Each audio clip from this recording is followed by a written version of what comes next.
नमस्कार, हिंदी वाग्मिता में आप सभी का स्वागत है। आज हम चर्चा करेंगे समास क्या है।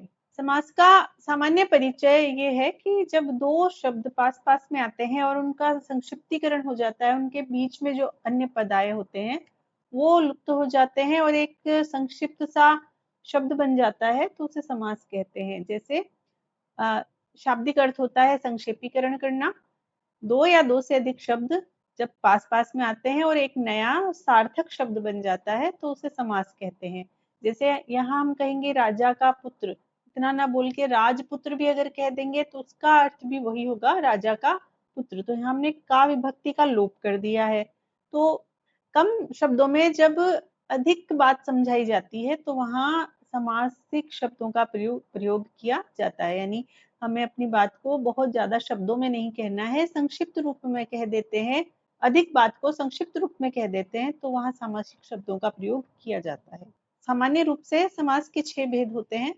पहला है अव्ययी भाव समास, तत्पुरुष समास, कर्मधारय, द्विगु समास, द्वंद्व समास और बहुव्रीहि समास। इनके बारे में हम पढ़ेंगे आगे। पदों की प्रधानता के आधार पर हम समास पढ़ेंगे। पदों की प्रधानता के आधार पर ये सारणी है। इसमें हम देखेंगे कि किस समास में कौन सा पद प्रधान होता है। पदों के मेल को ही तो हम समास बनाते हैं।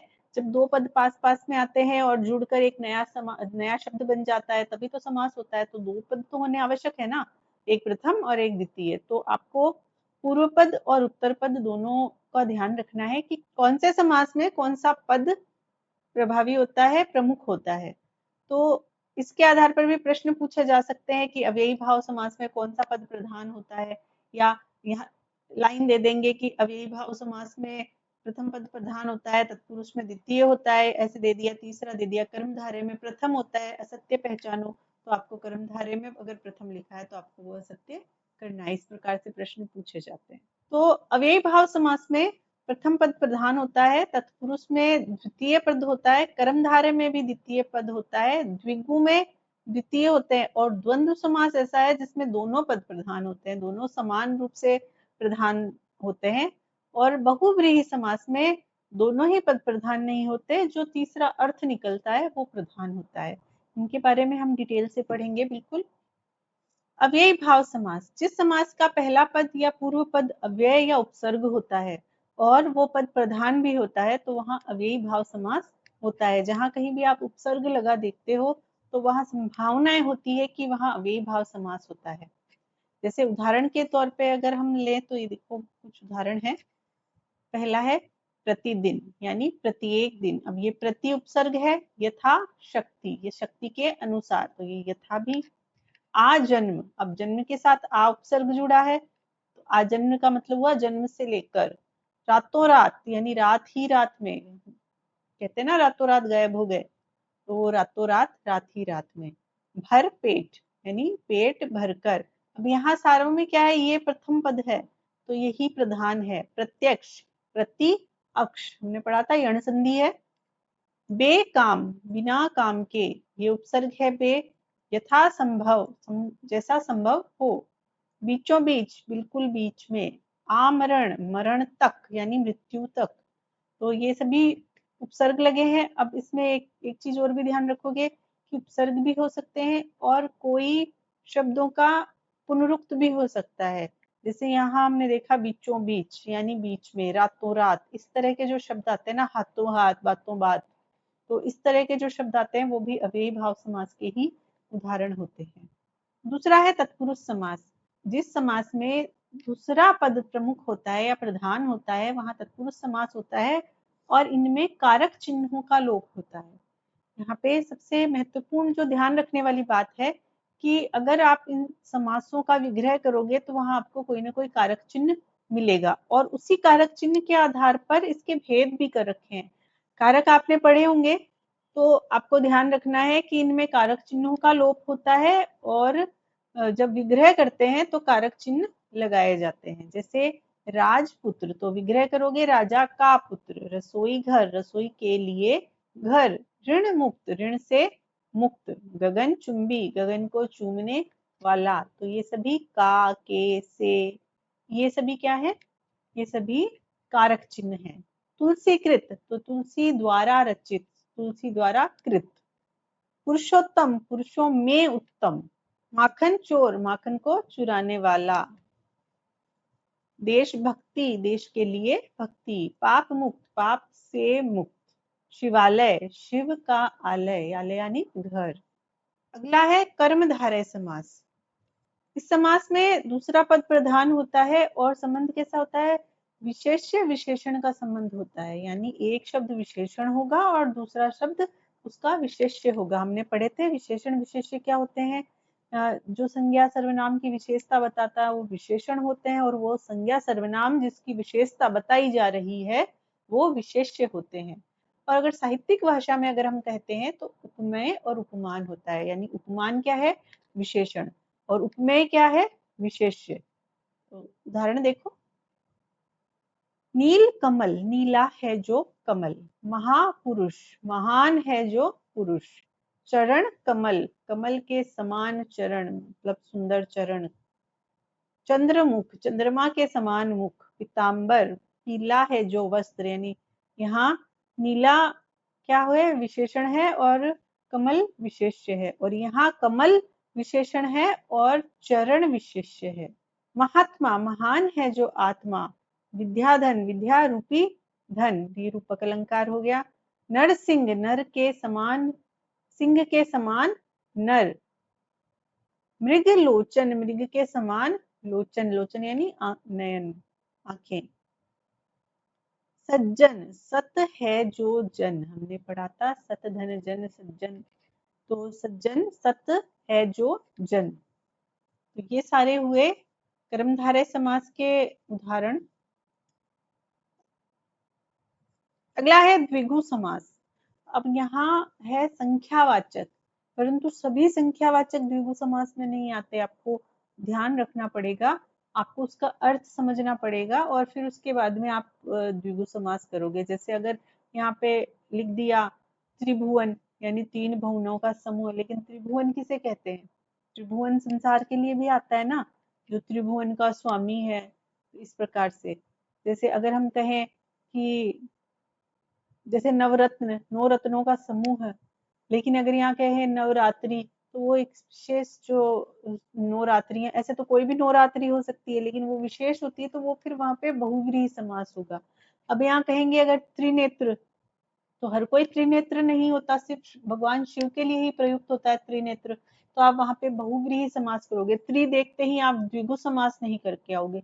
दशानन, हर किसी के 10 आनंद थोड़ी होते हैं, तो आप वहां 10 देखते ही आप द्विगु समास नहीं कर दोगे। आप वहां पे आप उसका अर्थ निकालोगे, और अर्थ में अगर कोई अन्य अर्थ निकल रहा है, जब आप अर्थ निकालते हो और वो किसी और के लिए किसी अन्य अर्थ के रूप में प्रयुक्त होता है, तो आप फिर वहां पे द्विगु समास नहीं करोगे, आप वहां बहुव्रीहि समास करोगे। कर्मधारय में भी ध्यान रखनी है, मैं इनका अंतर आपको समझाऊंगी इसी कक्षा में, तो आप ध्यान से पढ़िएगा, अंत तक बने रहिएगा। मैं अंत में आपको इसकी ट्रिक्स भी बताऊंगी और सावधानियां बताऊंगी कि आपको दो समास के बीच में अंतर पहचानना कैसे है, कि बहुव्रीहि और कर्मधारय, बहुव्रीहि और द्विगु समास, इनमें अंतर कैसे पहचानना है। तो आगे देखते हैं। सप्ताह, सप्ताह के 7 दिनों का जो समूह होता है वो सप्ताह है। पंचवटी, 5 वटों का समूह। त्रिफला, 3 फलों का समूह। शताब्दी, शो अब्द, अब्द यानी वर्ष का समूह। दुपट्टा, 2 पटों का समाहार। त्रिभुज, 3 भुजाओं का समाहार। फिर है नवरात्र, 9 रात्रियों का समूह। तो ऐसे तो कोई भी 9 रात्रि हो सकती है, अब यहाँ इसका कॉन्टेक्स्ट नहीं दे रखा है, लेकिन अगर हम ये कहें कि नवरात्रि में हम माता दुर्गा की पूजा करते हैं तो वहां बहुव्रीहि समास आएगा। आगे देखते हैं। अगला है द्वंद्व समास।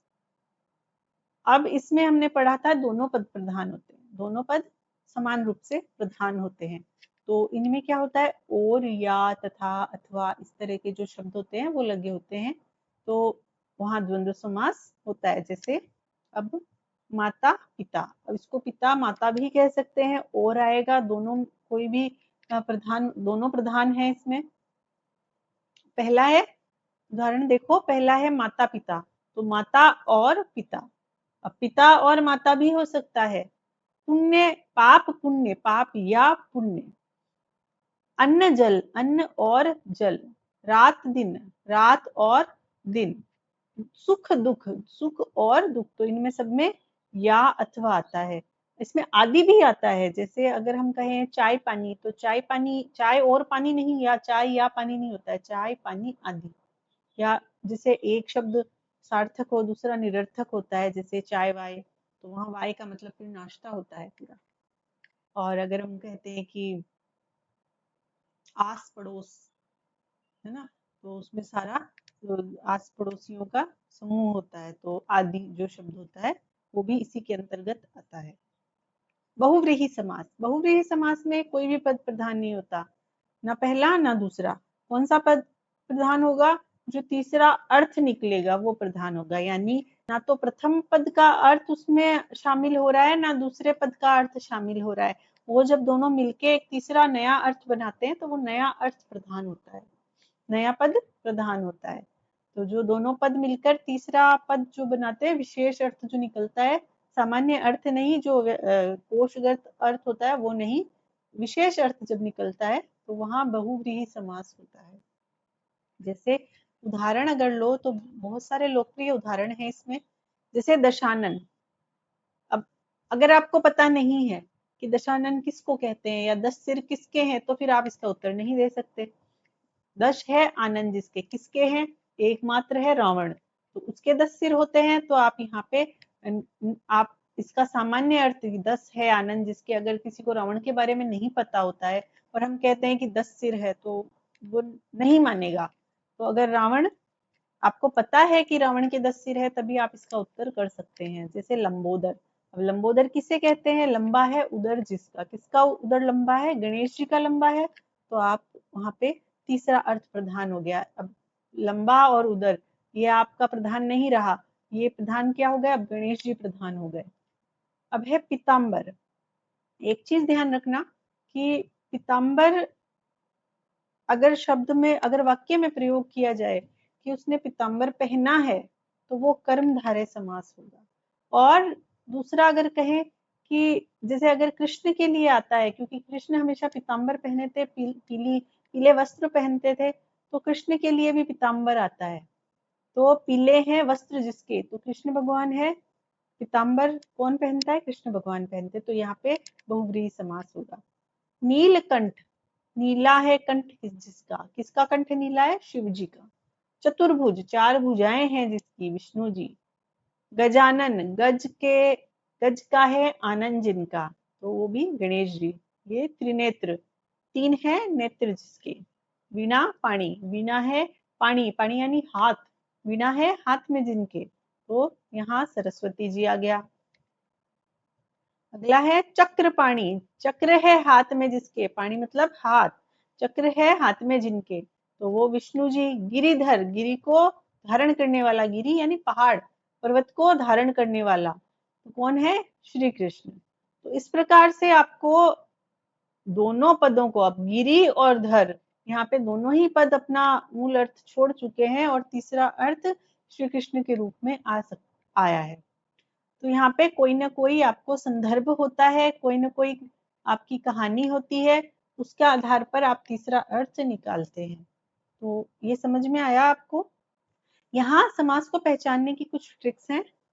मेरी सलाह यही है कि आप कभी भी समास का अगर निर्धारण करते हो, तो वहां आप सबसे पहले आप उसका अर्थ ढूंढोगे। अगर तीसरा अर्थ नहीं निकल रहा है, अगर दो ही अर्थ जो सामान्य अर्थ है वही है और तीसरा कोई अर्थ उसका नहीं है, तो आप वहां पे बहुव्रीहि समास नहीं करोगे। फिर आप उस शब्द के आधार पर, इन ट्रिक्स के आधार पर, जैसे जो मैं ट्रिक्स बता रही हूँ, इनके आधार पर आप निर्धारण कर सकते हो। लेकिन अगर तीसरा अर्थ निकल गया तो फिर ये शब्द काम के नहीं होंगे, फिर आपको बहुव्रीहि समास ही करना होगा। अगर तीसरा अर्थ नहीं निकल रहा है तो फिर आप इन ट्रिक्स के आधार पर आप अपना समास का निर्धारण कर लेना। जैसे सबसे पहले अव्ययी भाव समास है, तो इसमें उपसर्ग आते हैं। उपसर्ग क्या है? यथा, प्र, प्रति, भर, बे, जो भी उपसर्ग हैं, जितने भी उपसर्ग हैं, आप सब इसमें शामिल कर सकते हो, परंतु तीसरा अर्थ नहीं निकलना चाहिए, अर्थ सामान्य ही होना चाहिए। फिर है तत्पुरुष समास। तो तत्पुरुष समास का जब आप समास विग्रह करोगे तो वहां पे कारक चिन्ह निकलेंगे। कारक चिन्ह का, के, की, से, में, पर, ये सब, द्वारा, ये सब कारक चिन्ह वहां से निकलेंगे। फिर कर्मधारय समास है। कर्मधारय समास में जब विग्रह करोगे तो है, जो, के समान इस प्रकार के शब्द आएंगे, है ना। क्योंकि जैसे हम कहें चरण कमल, तो कमल के समान है चरण जिनके, इस तरह के शब्द आएंगे, है ना। एक उदाहरण, एक उपमान होगा और दूसरा उपमेय होगा, एक विशेषण होगा और दूसरा विशेष्य होगा। जहाँ किसी भी शब्द की जहाँ विशेषता बताई जा रही है वहां आपको कर्मधारय समास करना है, चाहे वो विशेषता रंग की हो, रूप की हो, या उसके दशा की हो। किसी भी प्रकार की कोई विशेषता बताई जाती हो, स्थिति हो, दिशा हो, तो वहां पे सभी में जगह कर्मधारय समास करना है। जितना भी हमने विशेषण जितने भी पढ़े हैं ना, वो सारे इसी के अंतर्गत आएंगे। द्विगु समास। द्विगु समास में पहला जो पद होता है वो संख्यावाचक होता है। पहला पद संख्यावाचक होता है। संख्या, आप जो गिनती करते हो ना, 1 2 3 4, कोई संख्यावाचक इसमें आती है। जैसे हमने कहा चौपाया, 4 पैर हैं जिसके, जानवरों के लिए चौपाया शब्द आता है। चौपाया 4 पद पैर हैं जिसके, तो यहाँ पे संख्यावाचक शब्द आते हैं। अब संख्यावाचक में जैसे मैंने बताया त्रिनेत्र, दशानन, दशमुख, है ना, षणमुख, तो इस तरह के जो शब्द आते हैं जिनका अन्य अर्थ निकल रहा होता है, किसी एक विशेष रूप में उनको प्रयुक्त किया जाता है, सामान्य रूप में प्रयुक्त नहीं किया जाता है, तो वहां आप बहुव्रीहि समास करोगे। देखते ही अरे वाह, संख्या है, हमें पता है द्विगु है, आप करके आओ और गलत हो जाएगा। तो आपको वहां पे ध्यान रखना है, उसका अर्थ देखना है, अपनी बुद्धि लगानी है और तीसरा अर्थ ढूंढना है। अगर नहीं निकलता है तीसरा अर्थ, तो आप द्विगु समास कर सकते हो। फिर है द्वंद्व समास। इसके बीच में योजक चिन्ह लगा होता है, दोनों पद प्रधान होते हैं और या, अथवा इस तरह के शब्द आते हैं। और बहुव्रीहि समास सबसे ज्यादा कंफ्यूजन क्रिएट करने वाला समास है। तो इसमें वाला, वाली, वह, जो, यानी तीसरा अर्थ निकलता है। ये ट्रिक्स है, ये सारणी आप थोड़ी सी अपने दिमाग में बिठा लो, आपको परीक्षाओं में बहुत हेल्प मिलने वाली है इससे। अब देखो, कुछ चीजें हैं जो आपको बहुत ज्यादा ध्यान रखनी है। ये समास को पहचानने के लिए सावधानियां हैं कि आप किस तरह से सावधानी रखोगे आप एग्जाम में, क्योंकि प्रश्न बनाने वाला यहीं से प्रश्न उठाता है कि जहां विद्यार्थी भ्रमित हो जाए। क्योंकि सामान्य रूप से तो सभी पढ़ के जाते हैं।